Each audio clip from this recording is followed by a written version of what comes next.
જોઈ રહ્યા છો KP news channel. Editor in chief Rafiq શેખની સાથે.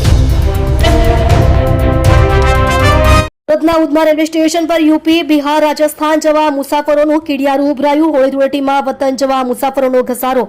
સુરતના ઉધના રેલવે સ્ટેશન પર હજારોની સંખ્યામાં મુસાફરો પહોંચ્યા છે અને મોટી સંખ્યામાં લોકો પોતાના વતન જવા ઉમટ્યા છે.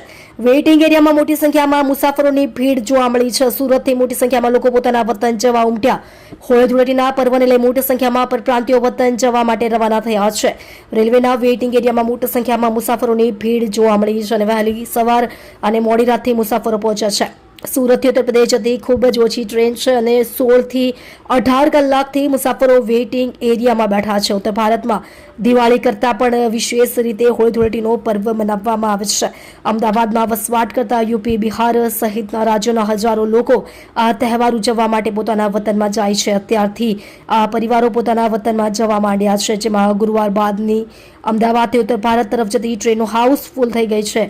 ટ્રેનની ટિકિટ નહીં મળતા મુસાફરોને હાલાકી, પરંતુ આ સમયે તેઓને ટ્રેનની ટિકિટ નહીં મળવાના કારણે ખૂબ જ હાલાકી થતી હોય છે.